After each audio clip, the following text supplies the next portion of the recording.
É a igreja que foi acostumada a estar no monte. Eu não digo monte físico, irmãos, onde você vai orar. Eu digo monte supostamente espiritual.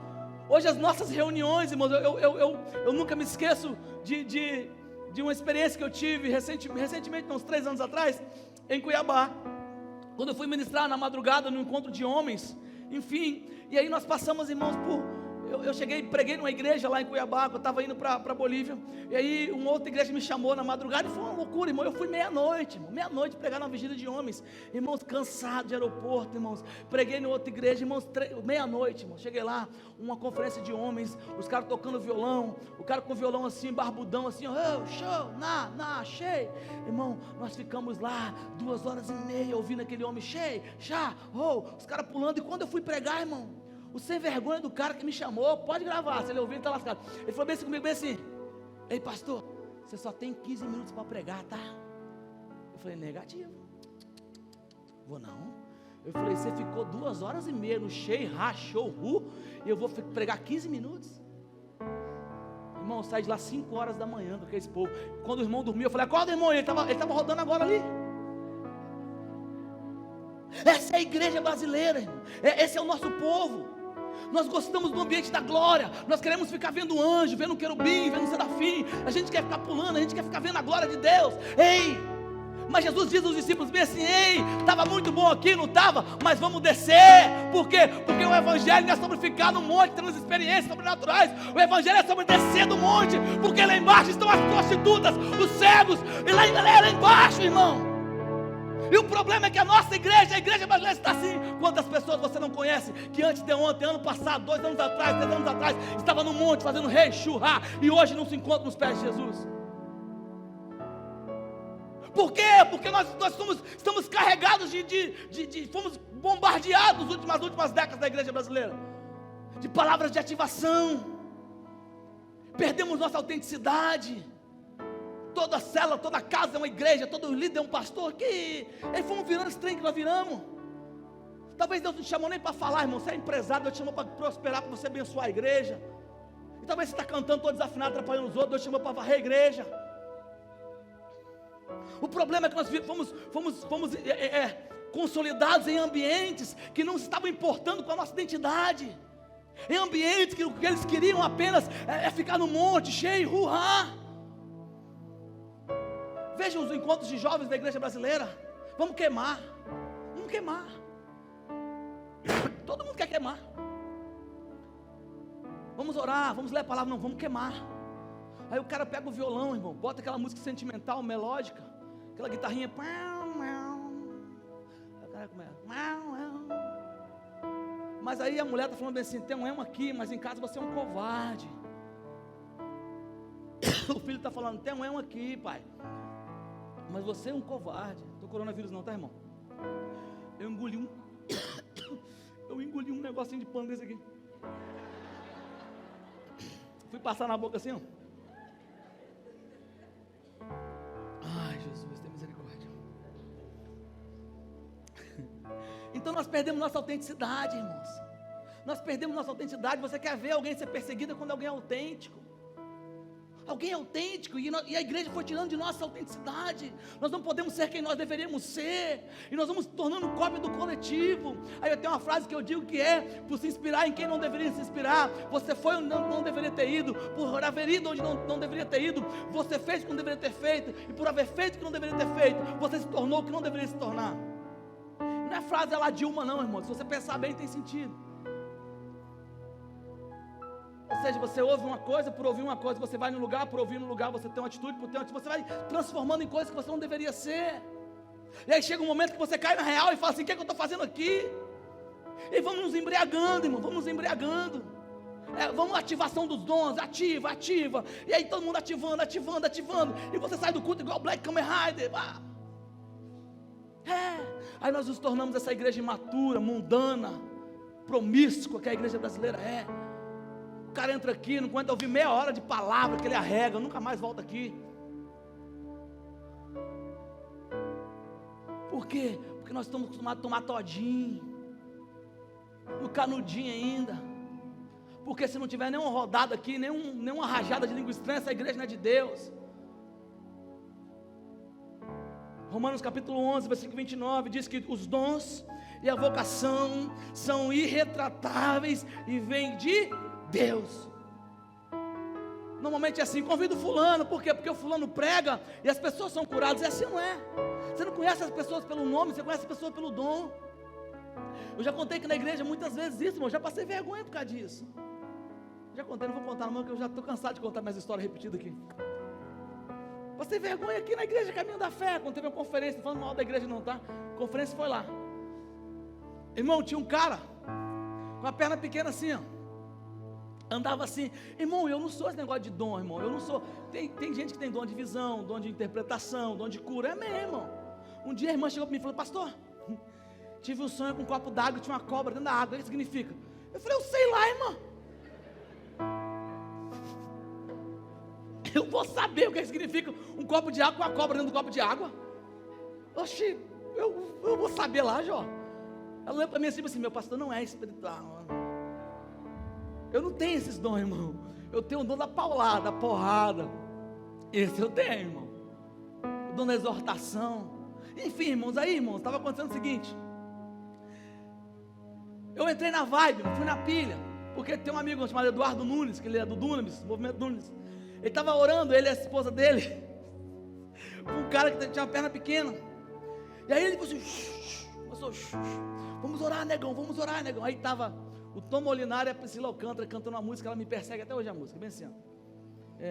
Os meus olhos estão em ti. Você lembra? Sei lá do Caminho da Fé. Meus olhos estão em ti. Marcos Paulo lembra? Nada mais importa. Você lembra desse cara que tinha a perna pequena? Ai, meu Deus do céu, passando vergonha aqui. Aí, irmão, vamos orar. Show. Aí, ora por ele, pastor. Irmão, meti a mão na perna do cara. Eu falei: se é para orar, vamos orar. Irmão, agarrei na perna do cara, só que eu sou meio. Eu mirei para a junta do azulejo. Eu falei: vamos ver se essa perna vai sair dessa junta aqui. Irmão, todo mundo eu declaro, eu profetizo, e não sei o que. Eu agarrado na perna, irmão, vamos, perna, cresce perna. Passou meia hora, eu estava assim: vai, miséria, cresce, miséria. Irmão, eu estava. E todo mundo cheio. Irmão, aí chega o meu pastor Cláudio Romero. Ele olhou bem assim, eu estava assim na perna do homem, assim, ó. Aí meu pastor olhou, ele virou assim, olhou bem. Ele falou assim: bicho, no meu ouvido disse: bicho, tu tá orando na perna errada, rapaz.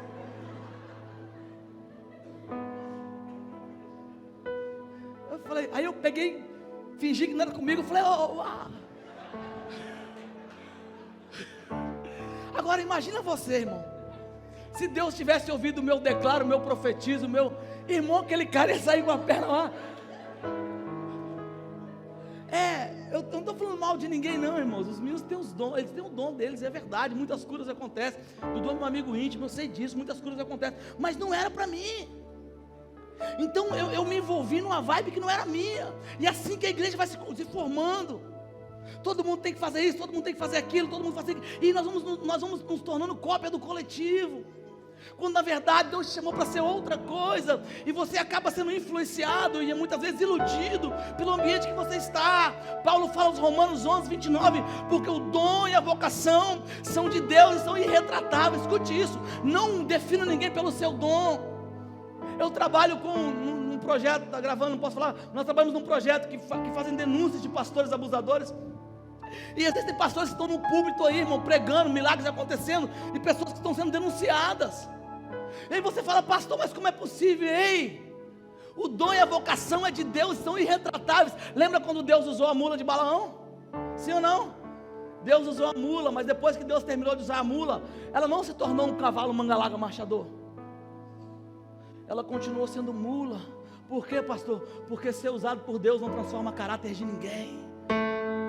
Escute isso, não seja definido pelos seus dons. Deus quer mudar o seu caráter, Deus quer transformar a sua vida. E você, pastor, você nega os dons? Claro que não. Eu creio na cura, eu creio na profecia, eu creio no dom de línguas, eu creio no dom de milagres, eu creio em revelação, eu creio em tudo isso, mas eu prefiro ver você transformado com caráter íntegro, não roubando, não mentindo, não traindo sua mulher, não transando com a sua namorada. Eu prefiro ver você um homem íntegro do que um homem rodando falando em línguas. Porque a prova do caráter moldado não é aquele que roda, pula e canta, é aquele que olha para o Senhor e diz: Tu és santo, Tu és santo, Tu és santo, Tu és santo. Porque quanto mais eu me aproximo de Deus, mais transformado por Deus eu sou. E a nossa geração precisa disso. Mas nós não temos consciência nem de quem nós somos, quando lá imagina sobre Deus. E aí nós vamos nos tornando o que estamos nos tornando, irmãos. Estão comigo aí ou não? Acredito no que eu estou falando, irmãos. Você não é o dom que você possui. O seu dom não revela quem você é. O seu dom revela quem Deus é. O seu dom revela quem é Deus. Quem é Deus não tem a ver com você, mula de Balaão. É Deus. Não há como descobrir o que fazer, nem quem ser, se nós não descobrimos quem é Deus. Qual é o problema disso, irmão? O problema é que nós temos demasiado relacionamento com a igreja, com a denominação. Eu conheço pessoas que elas conhecem mais da denominação do que do próprio Deus. E aí, por que você não sabe quem você é, o que você deveria ser? Porque a denominação não vai te proporcionar esse entendimento. Por quê? Porque quando você descobre quem você é, você vai entender que a denominação apenas faz parte daquilo que você é, ela não é o que você é. E aí nós vamos... Eu vou ler, eu não vou pedir para você abrir não, vai por causa do tempo. Mateus capítulo 13, versículo 54, irmãos. Eu só vou falar o que está acontecendo aqui. No capítulo 13, versículo 54 de Mateus. Jesus está no seu povoado. Deixa eu dizer, Jesus chegou na sua cidade, começou a ensinar o povo na sinagoga, de tal maneira que as pessoas se admiravam e exclamavam: de onde vem tanta sabedoria? Como pode esse homem realizar milagres? Ora, não é esse o filho de José, o carpinteiro? O nome da sua mãe não é Maria, dos seus irmãos Tiago, José, Simão e Judas? Não vivem entre nós as suas irmãs? Portanto, de onde obteve tantos poderes? Ficaram escandalizados. Entretanto, Jesus afirmou: não há profeta sem honra, e não há em sua própria terra ou na sua própria casa quem o honre. Versículo 58. E Jesus não realizou muitos milagres ali, porque não creram que Jesus era Deus. Deixa eu dizer uma coisa, Jesus está realizando milagres, e as pessoas, os vizinhos de Jesus, os conterrâneos de Jesus, começam a dizer: olha só, quem é esse? Quem é esse homem para realizar milagres? Aí alguns dizem: não, é o irmão do Tiago, de Judas. Ei, as suas irmãs vivem conosco, não é ele o carpinteiro? Eles estavam mentindo a respeito de Jesus, irmãos? Não, Jesus era mesmo irmão de quem eles estavam falando que era irmão. Jesus era mesmo filho de José, o carpinteiro. Só que Jesus, que eles estavam enxergando, não queria se revelar como eles estavam vendo. Pastor, me explica o capítulo 16 de Mateus, que antecede o capítulo 17, quando disse 6 dias depois. Deixa eu ler. Capítulo 16, versículo 13. Tendo Jesus chegado às regiões da Cesareia de Filipe, interrogou seus discípulos dizendo: quem dizem os homens que é o filho do homem? Ou seja, a respeito dele mesmo. Respondeu eles: uns dizem que você é João Batista, outros dizem que você é Elias, outros dizem que você é Jeremias, outros dizem que você é algum profeta. Versículo 15. Vós, quem sou para vocês? O que vocês dizem que sou? Respondeu Simão Pedro: tu és o Cristo, o Filho de Deus vivo.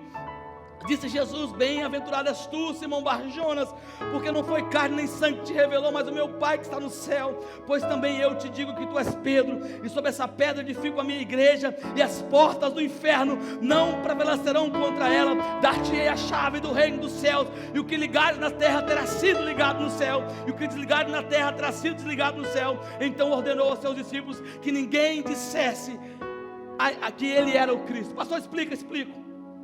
Jesus está diante dos seus discípulos, presta atenção, irmãos. E Jesus pergunta aos seus discípulos bem assim: quem dizem que sou? Que as pessoas estão falando a meu respeito. E os discípulos começam a dizer: uns estão dizendo que você é Jeremias, uns estão dizendo que você é Elias, uns estão dizendo que você é qualquer outro profeta. Aí Jesus fala assim: beleza, mas quem eu sou para vocês? E a pergunta essa noite é: que as pessoas falam de Jesus lá fora? Beleza, mas quem é Jesus para você? Porque para os vizinhos de Jesus, Jesus era apenas um carpinteiro, que fez com que Jesus se posicionasse e dissesse: eu não faço mais milagres aqui. E agora diante dos discípulos, Pedro fala: eu sei quem você é. Tu és quem? Tu és quem? O Cristo, o Filho de Deus. Ora pois, mas aquele Jesus que estava na frente de Pedro, não era o mesmo que estava na frente dos amigos de Jesus? Sim, era o mesmo. Porém, irmão, escute isso, Jesus é o mesmo. O olhar de quem está definindo Ele vai dizer quem você é e não quem Ele é. Entendeu não? Te explico. Jesus olha para Pedro e fala assim: ei Pedro, não foi carne e nem foi sangue que te revelou, senão que o meu Pai que está no céu. E eu também sei quem você é. Tu és Pedro. Oxi, como assim? Ei, quando Pedro disse, você é Jesus, Jesus disse, você é Pedro. Deixa eu te ensinar um princípio aqui. Qual o princípio? Sabe por que você está perdido sem saber quem você é? Porque você não teve a revelação de quem Deus é. Porque o dia que você tiver a revelação de quem Deus é, Deus vai revelar quem você é. Uma igreja que não tem a revelação de quem é Cristo, continua chamando Jesus de carpinteiro, adorando o carpinteiro, dançando com o carpinteiro, sambando com o carpinteiro, jamais terá a revelação de quem é. A nossa geração só está perdida porque está adorando o carpinteiro. Mas Pedro disse: você não é carpinteiro, você é o Filho de Deus. O Filho de Deus.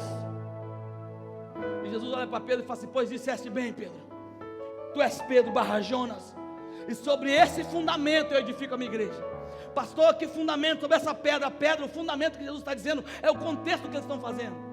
Por quê, pastor? Porque Pedro disse: olha, tu és Pedro, tu és o Cristo. E Jesus disse: sobre essa revelação. Pastor, me ensina, te ensino. Jesus está dizendo: sobre essa revelação eu edifico a minha igreja. Ou seja, a minha igreja só será edificada sobre as pessoas que têm a revelação de que eu sou Deus. Pastor, o que você quer dizer? Eu quero dizer que a igreja brasileira, nós aqui da Povo da Cruz principalmente, precisamos entender ainda melhor sobre quem nós somos. E não há como entender sobre quem somos se nós não temos a revelação de quem Deus é, irmãos. E Jesus disse para Pedro: o que ligares na terra, não é será ligado no céu não, tá, irmão? Porque o céu não obedece à terra, é a terra que corresponde ao céu. Jesus está dizendo: o que ligares na terra terá sido ligado no céu. Ou seja, o que você ligar aqui já tenha sido ligado lá, o que você desligar aqui já foi desligado lá. Ou seja, você está entendendo o que o céu está fazendo, por isso você corresponde aqui embaixo. Para com esse negócio: vou ligar aqui que Deus não, irmão. Você não manda no céu nem manda em Deus não, amém? Você só obedece aquilo que o céu está orientando. Posso ouvir um amém para a gente acabar com essa heresia que eles esperam por aí? Então, se nós temos um problema de identidade e propósito, irmãos, é porque nós temos um problema de identidade com relação à revelação de quem Deus é. No capítulo 21, irmãos, de Atos dos Apóstolos, eu vou adiantar por causa do horário. Paulo está na casa de Filipe. Filipe é aquele de Atos capítulo 6, 7 e 8. Aquele Filipe que foi ordenado diácono e que teve seu amigo Estevão morto. Ou seja, Filipe fugiu de Paulo quando Paulo era Saulo, e Saulo botou Filipe para fugir. E agora, tempos depois, Filipe recebe Paulo na casa dele. Isso é evangelho, irmão. Isso é evangelho. E agora Paulo está na casa de Filipe. Filipe com as suas filhas, as virgens.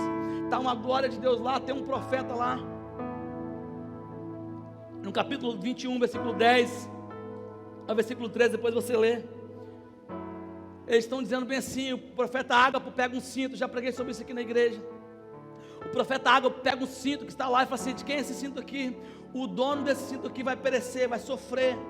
Ei, a nossa igreja é assim, a igreja brasileira é assim. Você vai numa irmã da Pituca, nada contra, eu também gosto de encontrar as irmãs da Pituca. Eu encontrei essa semana uma irmã da Pituca lá na obra da igreja. Quem lembra? A irmã Elisodete, já preguei dela aqui. Encontrei ela lá. Então, mas aí você vai no profeta para saber o que o profeta está dizendo sobre você. Aí o profeta diz que você vai ser músico, que você vai ser isso, que você vai rodar as nações. Aí você, beleza, semana que vem você encontra outro profeta. E o outro profeta fala que Deus se arrependeu, você não vai mais nas nações. Aí nós ficamos, a igreja brasileira fica assim, ó, andando por boca de profeta. No capítulo 21, o profeta Ágapo fala assim: ei, quem é o dono desse cinto aqui? O dono desse cinto aqui, ele vai sofrer, ele vai perecer se ele for. Os discípulos, provavelmente Lucas que está escrevendo aqui. Então os discípulos agora eles começam a dizer para Paulo bem assim: ei Paulo, Ágapo viu, porque na nossa geração é o seguinte: se o profeta viu, é livramento. É verdade ou não é? É verdade ou não é, irmãos? Se você tem um sonho de comprar uma casa e o profeta fala assim: ó, eu vi que se você comprar essa casa vai dar bicho no chão. Você não, Deus revelou que vai dar bicho, não vou comprar não. É só comprar um detergente, jogar no chão, o bicho vai embora, irmão. Nós estamos assim, irmãos. E aí agora os discípulos começam a aterrorizar Paulo. Paulo, não vai não, Paulo. Aí Paulo pega e fala bem assim: o que vocês estão fazendo chorando, magoando o meu coração? Eu não estou pronto apenas para sofrer não, eu estou pronto também para morrer pelo nome de Jesus. Pastor, o que você está dizendo aqui? Eu estou dizendo que Paulo não negligenciou a palavra do profeta, mas quem tem uma palavra de Deus não caminha por palavra de profeta. Mateus capítulo 13, versículo 11, o capítulo 11, versículo 13, está aí. Todos os profetas e a lei profetizam até João. E se vocês quiserem crer, esse é o Elias que havia de vir. Ou seja, irmãos, pastor, você reconhece profetas? Eu reconheço profeta, mas eu não reconheço nenhuma voz, além de que a voz de Deus falando a meu respeito.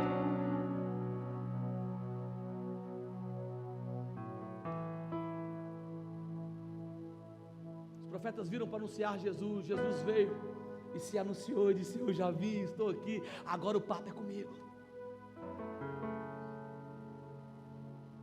Capítulo 6, irmão, estou voando aqui. Eu ia pregar um outro sermão hoje, irmão, mas Deus não permitiu. Eu estava muito bravo. Tem sermões, quem prega aí sabe, irmão, tem sermões que você vai estudando e você vai botando um monte de gente, pensando num monte de gente. É verdade, não é, Jó? E aí, irmão, o que nós não fazemos nessa igreja aqui é pregar com emoções, não. Todos os pastores aqui, nós nos reunimos semanalmente. Nós temos uma orientação de Deus. Nós não pregamos emocionados aqui, irmãos, amém? Nós pregamos aqui a palavra de Deus. E preparei um sermão, irmão. Só que quando eu estava preparando meu sermão, sempre vinha alguém na minha mente. Eu falei: rapaz, eu vou pregar com emoção e eu não vou fazer isso. Aí Deus falou assim: não mude o sermão. Então por isso que eu estou pregando, mas domingo que vem, se eu não estiver tão emocionado, eu vou pregar o sermão que eu preparei. Então olha só, capítulo 6 de João, irmãos. Depois você lê. Jesus está multiplicando os pães e os peixes, e a multidão está perto de Jesus, e eles olham Jesus e dizem bem assim: uau, que maravilha, olha só, esse cara é muito bom mesmo, esse é o rei que nós precisamos, é a igreja brasileira, esse é o rei que nós precisamos, vamos, aí eu vou ler. Vendo pois aqueles homens o sinal que Jesus operava, diziam: esse verdadeiramente é profeta que havia de vir ao mundo. Percebendo pois Jesus que estavam eles prestes a levá-lo à força para fazê-lo rei, Jesus se retirou e foi orar no monte sozinho. Pastor, te explico. Jesus está aqui multiplicando os pães, e de repente as pessoas olham e falam assim: uau, nós precisamos de um rei aqui em Israel. Não precisamos, vamos fazê-lo rei. Porque imagina você um rei que faz milagres, imagina um rei igual esse profeta aí. Percebendo Jesus que eles queriam tornar Jesus rei, Jesus o quê? Meteu o pé. Pastor, por que você está dizendo isso? Porque todo aquele que entende o seu propósito, ele rejeita os tronos que os homens dão. Jesus não veio para reinar em um trono para homens, Jesus veio para governar através de uma cruz, e é para lá que ele foi. Deixa eu dizer uma coisa para você, que é empolgadinho demais com essa vida terrena, isso aqui vai passar. No capítulo 16 de Mateus, versículo 24, no capítulo 8 de Marcos, versículo 34, no capítulo 9 de Lucas, capítulo versículo 18, vai dizer que todo aquele que quiser seguir Jesus, ele precisa renunciar à sua própria vida, tomar a sua cruz e seguir Jesus. O Evangelho é cruz, o Evangelho é um caminho sem volta, o Evangelho não é essa balela que eles pegam por aí, para reinar em vida, para ser próspero, não. Se você trabalhar, você vai ser próspero, se você trabalhar, você vai conseguir ter bens nessa terra, mas o Evangelho é sobre um governo eterno, ao lado do Cristo Salvador. Não estamos aqui para sentar em tronos físicos, estamos aqui para ser pregados em uma cruz.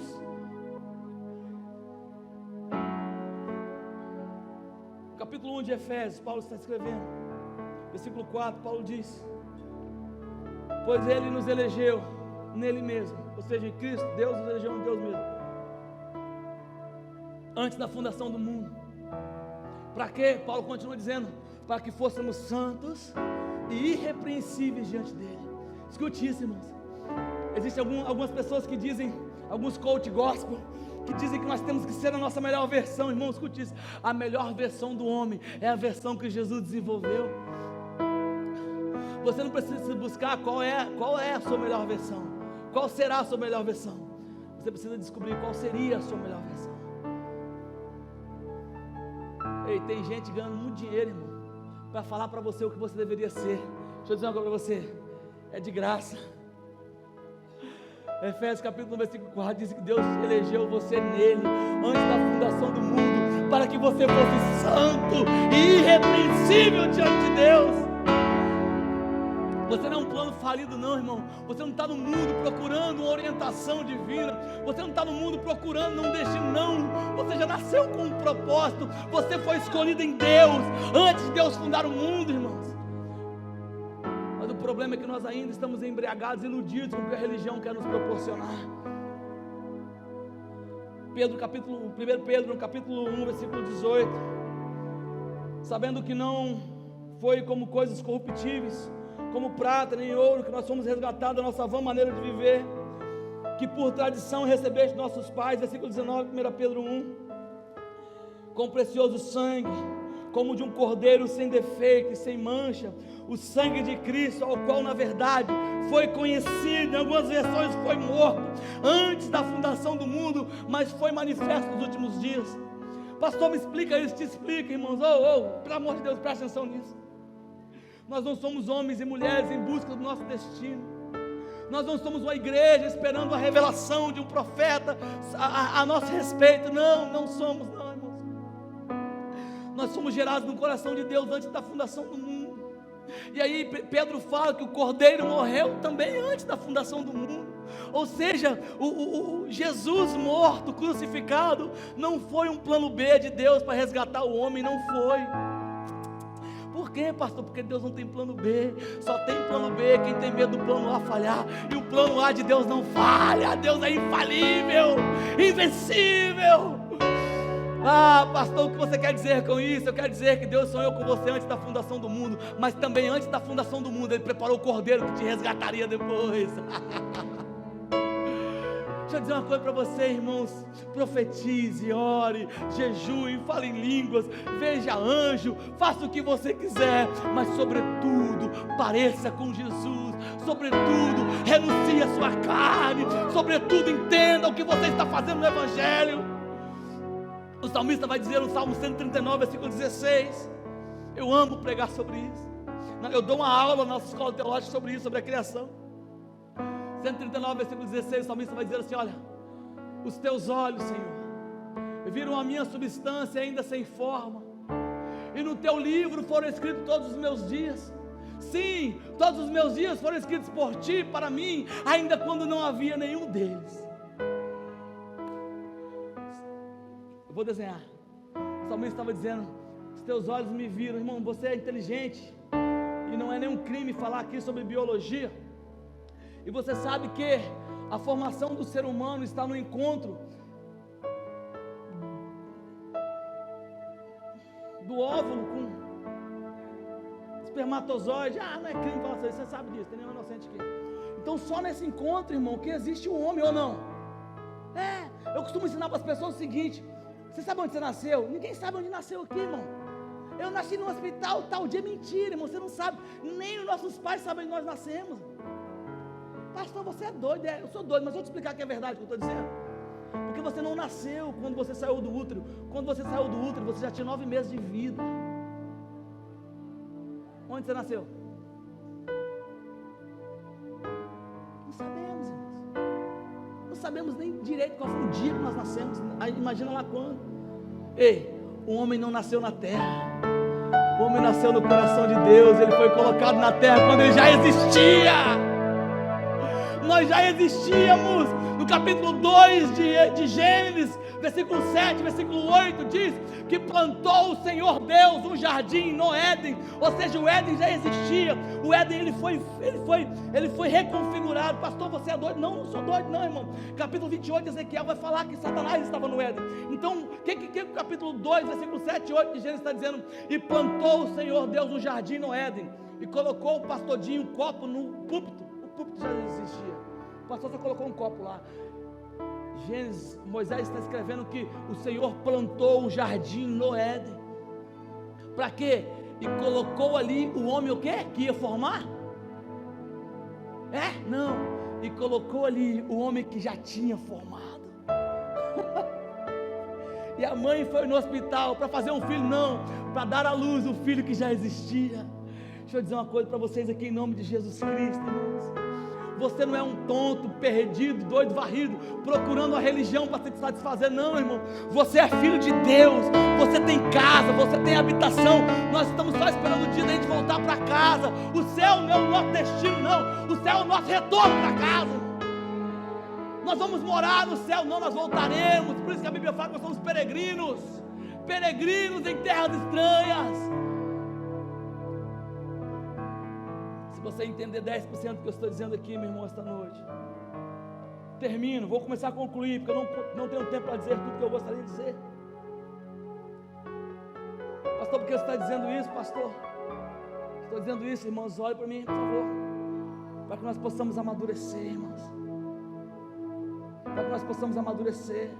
Nós temos toda uma sociedade para falar de Jesus, não é para evangelizar não, para falar de Jesus.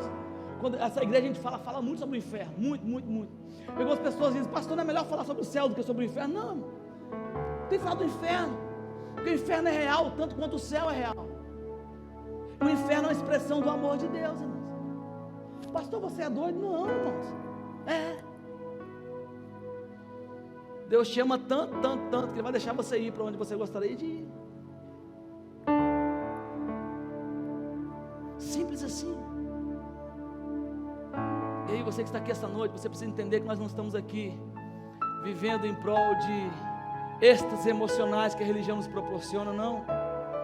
Nós estamos aqui para nos santificar dia após dia, dia após dia, dia após dia, dia após dia, renunciar dia após dia, dia após dia. Por quê? Porque haverá um dia que o Senhor vai dar um fim em tudo isso e nos chamará de volta para casa. Nós retornaremos de volta ao nosso lar. E lá, irmão, lá não tem B.O., lá não tem dor, lá não tem lágrima, lá não tem choro, lá não tem dívida, lá não tem nada disso, irmãos. E aí nós não estamos preparando uma igreja, a povo da cruz não está se preparando para reinar em vida, a povo da cruz está se preparando para reinar na glória com Cristo Jesus, no novo céu, numa nova terra, corpo glorificado, irmãos. Capítulo 1 de Lucas, depois você lê a partir do versículo 5, vai contar uma história. Deixa eu antecipar essa história para você. É a história de Zacarias e Isabel. Zacarias, ele era um sacerdote de serviço, ou seja, um homem em plena comunhão congregacional. Zacarias, ele e a sua esposa, sua família tinham o hábito de adorar a Deus na tenda, com as suas equipes, e aí tocou-lhe o turno, depois você lê, de Zacarias agora ir adorar a Deus. Só que Zacarias tem uma surpresa. Quando Zacarias está orando ao Senhor, um anjo aparece para Zacarias, e o anjo diz bem assim: Zacarias, a sua oração foi ouvida, e a sua mulher dará à luz a um filho. Até aí tudo bem, irmãos. Só que o que o anjo está fazendo agora aqui é muito louco. Por quê? Porque o anjo, ele começa a dar o filho para Zacarias, mas ele dá nome também. Ele fala: o nome dele vai ser João. O anjo dá identidade. O anjo diz: ele será grande diante de Deus, não vai beber vinho nem bebida forte. O anjo dá DNA. Ele irá diante do poder e do espírito de Elias. O anjo dá um propósito. Ele vai preparar o caminho para o Senhor. Ou seja, o anjo deu a Zacarias um filho, mas o anjo deu a identidade do filho de Zacarias. Agora imagina, irmão, por que Zacarias estava pedindo filho? Porque Zacarias era velho demais. Você vai ler e vai perceber que Zacarias já estava velho, e a sua mulher era estéril. Dois problemas. Por quê? Porque, irmão, quando a Bíblia fala que Zacarias era velho, você entende, né, que ele não podia ter filho, amém? Amém, irmãos? Estou velho demais, não pode ter filho. A Bíblia está dizendo que Zacarias era velho demais, por isso não podia ter filho. Um dia nós chegaremos nessa idade de Zacarias, amém? Mas eu oro para que a unção que Deus derramou sobre Zacarias também derrame sobre nós, amém? E aí Zacarias sai da tenda, imagino eu: mulher, vamos para casa. Por quê? Deus falou comigo. Porque, irmão, o único feto que Deus colocou no útero de alguém foi Jesus no útero de Maria, amém? Todas as demais crianças, irmãos, é ou não é, Raissana? Todas as demais crianças tinham que coabitar, amém, irmão? Amém, irmãos? Você não coabita não, que é casado? Glória a Deus por isso, irmão. E aí, pastor, e Zacarias sai, imagina Zacarias saindo, Jó: Isabel, vamos para casa. Eu não sei o que o anjo disse, se foi só uma unção repentina, ou o anjo falou assim: ó, passa ali, corta aquele galho ali, aquela raiz que... Não sei, irmão. Mas Deus disse a Zacarias que lhe daria um filho. E agora, irmãos, Zacarias tem um filho, que esse filho é um profeta João. Eu vou antecipar aqui a história desse homem. O que está acontecendo? João vai crescendo, João não tem nada a ver com seu pai. Zacarias é um sacerdote em serviço, porém João não é. O que o anjo disse? Coisas importantes ao respeito de João e ao nosso respeito também. Irmãos, eu nasci em comunidade, já preguei isso aqui algumas vezes. Eu não conto meu testemunho, porque eu acho que o nosso ministério, a minha vida não é daquilo do testemunho de quem eu era, é do testemunho de quem eu sou, eu acredito muito nisso. E aí, irmãos, mas eu vivi uma vida totalmente contrária ao que eu vivo hoje. Falava muita coisa a meu respeito, mas eu não sou nada daquilo que as pessoas falavam. Por quê? Porque a minha identidade não está naquilo que falam sobre mim, a minha identidade está naquilo que foi escrito a meu respeito. E é o que está acontecendo aqui, pastor, o que está acontecendo?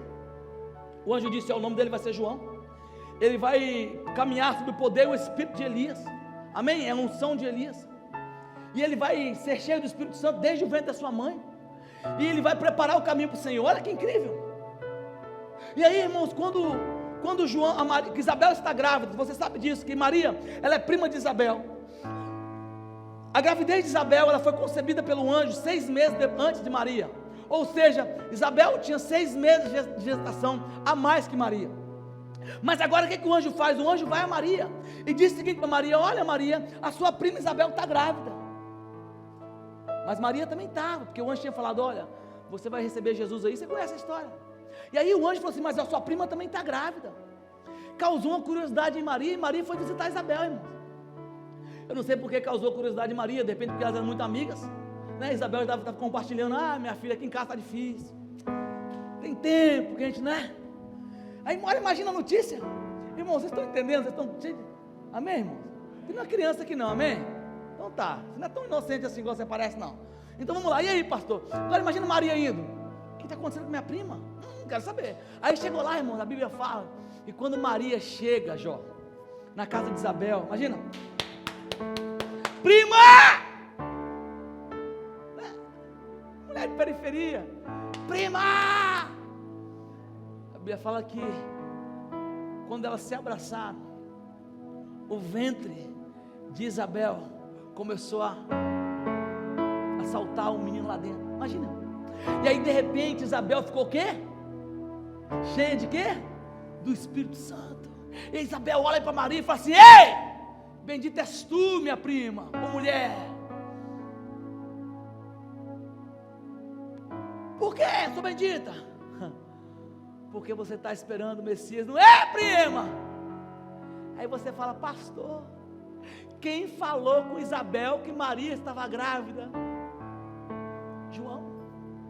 João veio para preparar o caminho, ou seja, João veio na frente para dizer: Jesus está vindo aí, Jesus está vindo aí. E agora quando Maria abraça Isabel, a primeira vítima de João é sua mãe. João olha para Isabel e fala: mamãe, ele está vindo aí, ele é o Messias.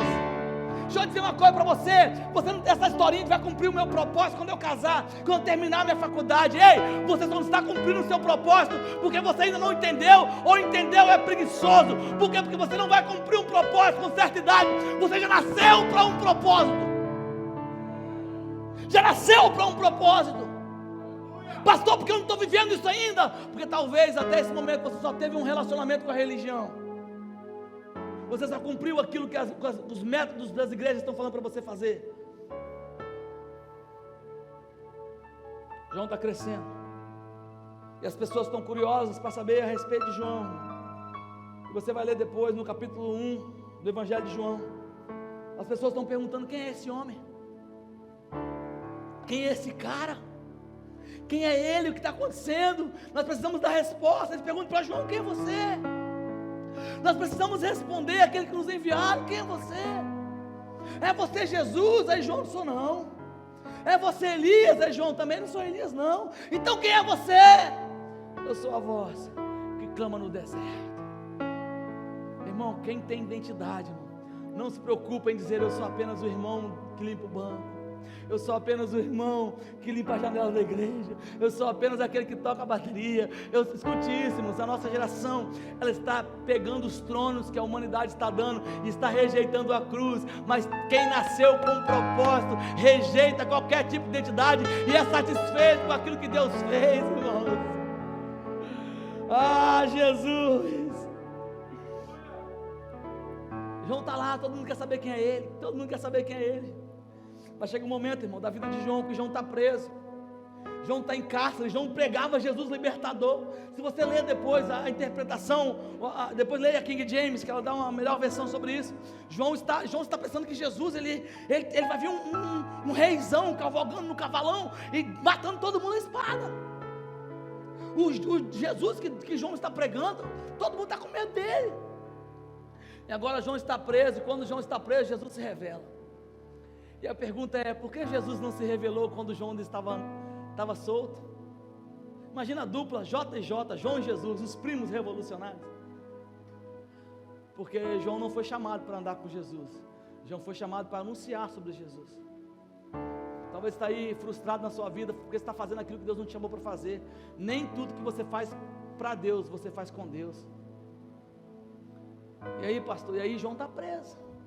E agora que João está preso, João pega e diz o seguinte, olha, capítulo 1, versículo 14 de Marcos. Ora, depois que João foi entregue, veio Jesus pregando o evangelho de Deus, dizendo, o tempo está se cumprindo e é chegado o reino de Deus, arrependei-vos e crede no evangelho. Ou seja, João está preso e Jesus agora começa a pregar. E algumas pessoas falam, pastor, mas por que Jesus e João não caminharam juntos? Agora imagina Jesus falando, Zaqueu, desce depressa que vou repousar na sua casa hoje. E João, se você descer, você vai estar enrolado comigo, seu safado, sem vergonha, seu cobrador de impostos. Deixa eu te ensinar um princípio aqui, irmãos. Pastor, mas por que Jesus não caminhou com João? Primeiro, que o João nasceu só para preparar o caminho. Segundo, Jesus era graça e João é lei. Para a graça começar o seu processo, a lei tem que ser presa. Você pegou aí? Talvez você quer viver no tempo da graça, como se estivesse na lei. Nós cumprimos a lei, mas sobre a graça. Sobre a graça. Aí você está aí cheio de parangolê na sua mente. Deixa eu dizer uma coisa para você. É isso que a religião quer fazer com você. Jesus, ele não veio para destruir nenhum princípio, ele veio para cumprir o princípio. Mas dá a esses princípios. Lembra que Jesus disse aos seus discípulos, um novo mandamento vos dou, lembra? Lembra disso? Ou não lembra? Lembra que Jesus falou, um novo mandamento vos dou, que ameis uns aos outros. Verdade ou não? Esse mandamento já tinha. Você deve amar o seu irmão como a ti mesmo, lembra disso? É um dos mandamentos, amar o seu próximo como a ti mesmo. Agora Jesus, ele chega e fala assim, um novo mandamento vos dou, amai-vos uns aos outros, como eu vos amei. Por quê? Porque se você amar o outro como você se ama, o outro está lascado. Ama como eu amei, porque se você amar como eu amei, você vai amar com um amor incrível, extraordinário. Deixa eu dizer uma coisa para você. Agora João está surtado, João está preso, e qual é o pensamento de João? Vai vir me salvar, Jesus vai vir me salvar, ele vai ter que me salvar, ele não é o cara, o salvador. Aí João pega e entra em paranoia. João manda os seus discípulos até Jesus. João diz o seguinte, olha, perguntem para ele, perguntem se é ele mesmo que nós anunciamos, ou se nós temos que esperar por outro. Olha só, irmãos. Talvez Jesus poderia ter dito, né? Ei João, espere um pouquinho mais, que já estarei por aí te salvando. Não. Jesus diz aos discípulos de João, ei, digam para João que os cegos veem, que os coxos andam. Ou seja, ele já fez o que ele tinha que fazer, agora eu vou fazer o que eu tenho que fazer. Deixa eu dizer uma coisa para você, irmão, há algo que você precisa fazer. Há algo que você precisa fazer. Jesus não morreu na cruz para você ficar tocando baixo, bateria, teclado da igreja, não. Jesus não morreu na cruz para você ficar cantando, não. Jesus morreu na cruz para você cumprir um propósito de vida. E talvez você está aí todo frustradinho com a religião, todo frustradinho com a igreja e não quer cumprir o seu propósito. Talvez você está na igreja e não faz absolutamente nada. Deixa eu dizer uma coisa para você, Jesus morreu em uma cruz por você e deu um propósito de vida a você, e você precisa entender qual propósito é esse. Semana eu estive com um empresário, um amigo meu, falando sobre missões e tal, e eu falei, cara, esse cara não serve para ter na igreja, não serve para estar cantando, pregando. Esse é o cara que Deus vai usar para dar dinheiro para a gente fazer as coisas. Talvez você está aí, talvez você nasceu para ser um grande empresário, cara.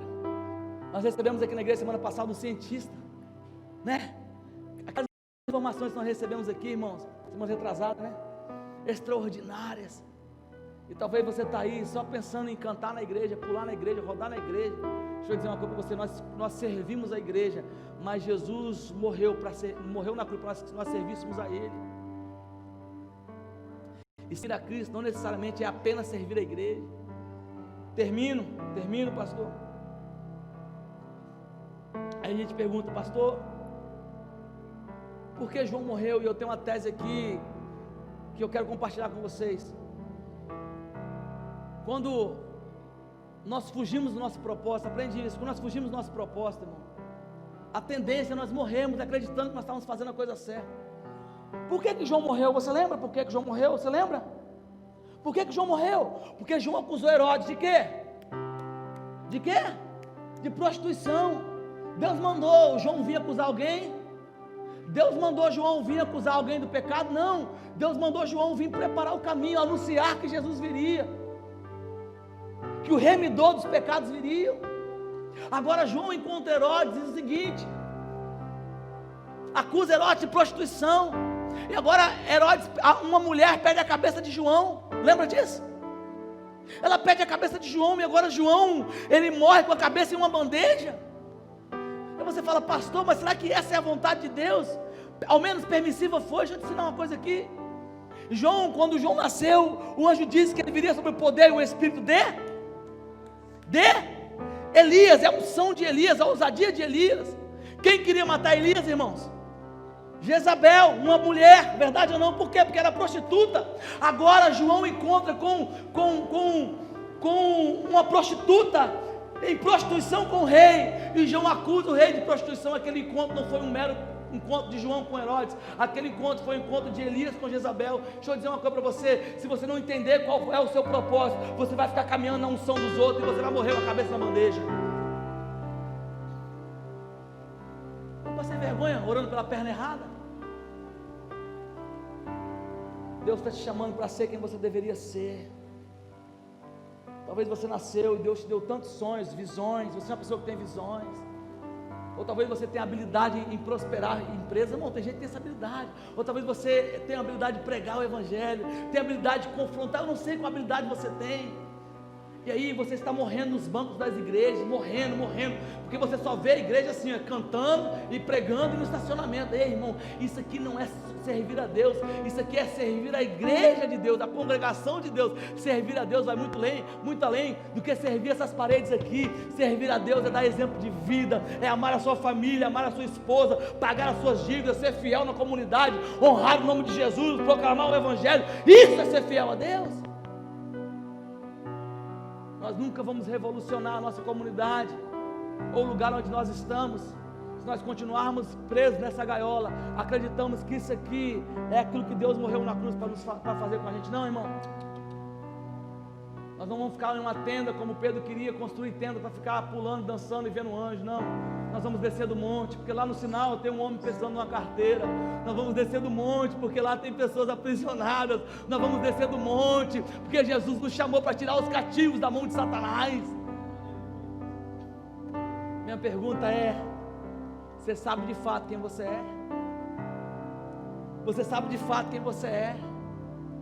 Você sabe de fato que você nasceu para ser? Ou você continua perdido, perambulando, acreditando que você é aquilo? Não. Talvez você está aqui me ouvindo e você sabe que nem aqui no Brasil é para você estar mais. Talvez Deus já te deu algumas palavras, era para você estar longe, pregando o evangelho. Talvez Deus te dê algumas palavras, era para você estar pregando, abrindo uma congregação, abrir uma igreja, ou pregando em algum lugar. Não. Ou talvez era para você estar lá com a sua empresa bombando, sustentando missionários. Eu não sei. Você está aí, parte porque a religião te iludiu, e parte é porque você está acomodado e não quer fluir naquilo que Deus chamou. Por quê, pastor? Porque a missão que Deus nos deu não é fácil.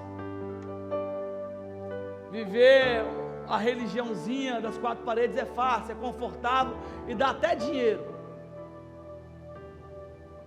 Mas viver o evangelho que Cristo nos chamou para viver é árduo, é trabalhoso, não dá dinheiro, mas nos garante a vida eterna. Feche seus olhos no seu lugar, eu quero orar com você. Eu quero que você faça uma reflexão no seu lugar. Quem você é? Em Deus, para Deus, tá? Em Deus e para Deus. Quem você é? Quem você é? Ou você está esperando aqui alguma palavra de ativação para você? Você está esperando alguém botar a mão na sua cabeça? Eis que eu te digo, ei! Quem você é? O que você se tornou? O que você tem se tornado? O que Deus te chamou para ser? O que você deveria ser e não é? Nós temos uma vida que é muito curta, 70 anos, 80 talvez, e muitos aqui já estão na metade dessa jornada. No final dessa vida, irmãos, nós nos encontraremos com Jesus, e a minha pergunta para você é: o que você ouvirá dele? É bem-vindo? Ou é apartai de mim, maldito? Por quê? Porque a vida que você recebeu na terra, ela é a oportunidade que Deus te deu para você definir quem você será na eternidade. Ei, talvez você está aqui me ouvindo e você não tem forças mais, não tem vontade, talvez o excesso de frustrações, de decepções, ou talvez o cansaço físico. Não, pastor, já trabalhei demais na igreja. Não, pastor, já fiz muita coisa. Deixa eu dizer uma coisa para você: não é o fim, meu irmão. Nós ainda temos muito a ser feito, há muita coisa para a gente fazer ainda. O que nós precisamos é apenas entender qual lugar que Deus nos chamou para estar, irmãos. Talvez você está aqui nessa igreja, irmão, você é membro aqui, e nem isso Deus queria que você fizesse. Talvez Deus queria que você estivesse em outro lugar, mas você é teimoso, você é birrento. Ei, Jonas, você pode se esconder no porão de um barco, mas Deus vai te encontrar lá, Jonas, e você vai encontrar o seu destino, Jonas.